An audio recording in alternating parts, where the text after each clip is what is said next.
අයිබෝවන් මැයි දිනය නිසා පහුගිය දවස් කීපයක අපි ටිකක් විවේක නැති තත්ත්වයක සිටියේ මැහිගිනේ රාජකාරී බහුලව තිබ්බා.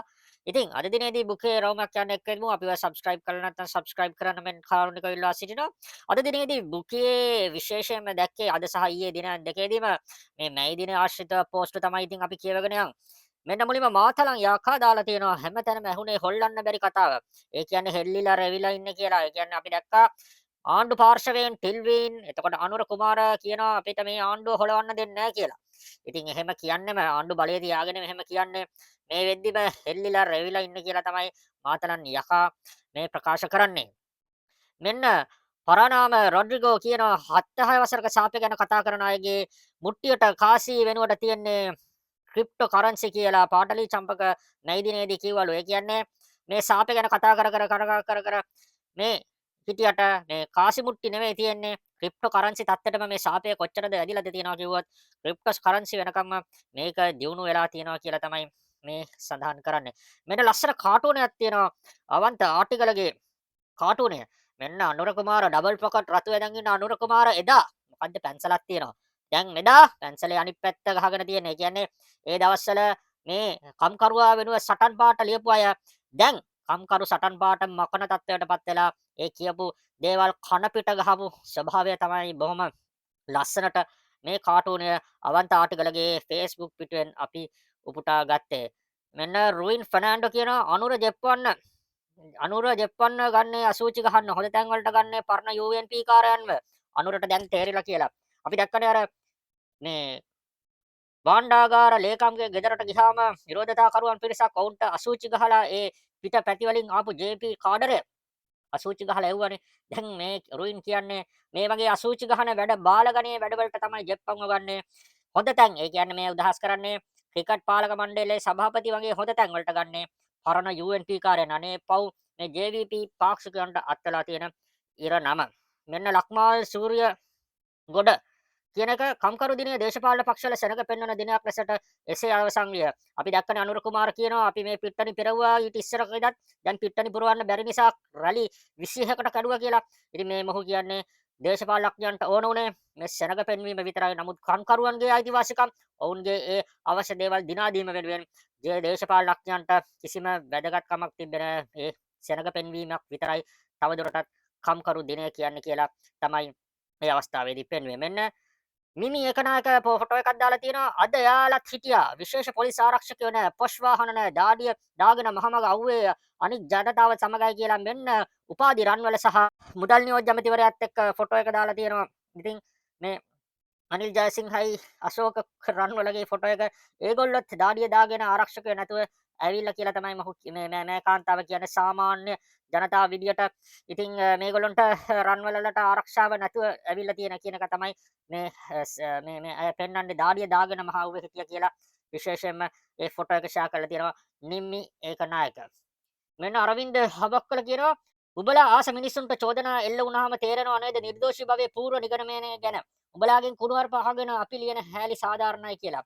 අපි දන්නවා අර NPP එකේ කාඩර්වරයෙක් ඒ මුදල් අමාත්‍යාංශයේ මුදල් ගනුදෙනුව සම්බන්ධ සියදිවි හානි කරගත්තා. ඔහු වැඩ තහනමකට ලක් වෙච්ච නිසා ඉතින් ඒ පීඩනය නිසා තමයි ඔහු සියදිවි හානි කරගත්තේ කියලා තමයි කියන්නේ. ඉතින් මෙතන මොහු කියන්නේ අන්න JVP අය මේ වගේ අනිත් පාක්ෂිකයන්ටත් චෝදනා එල්ල කරනවා නිර්දෝෂී භවය පූර්ව නිගමනය කරනවා නම් හොඳයි. නැත්නම් හැමෝටම බොරුවට වැරදිකාරය කියලා කිව්වත් මෙන්න මේ වගේ ඉරණමක් තමයි අත් වෙන්නේ කියලා තමයි මොහු කියන්නේ. ඒක JVP අයට වගේම අනිත් අයටත් හොඳ පාඩමක්. මුලින්ම ඒ කියන්නේ නිර්දෝෂී භවයේ පූර්ව නිගමනය තමයි වැදගත් වෙන්නේ. ඕන කෙනෙක් මුලින් නිර්දෝෂී. එහෙම කිව්වහම මේ JVP යාගෙන් කුණුහරුප ඇහුවා කියලා තමයි මොහු කියන්නේ. මොකද ඔවුන්ට හැමෝම වැරදිකාරයෝ නිසා නඩු තීන්දුවත් එන්න ඉස්සල්ලා.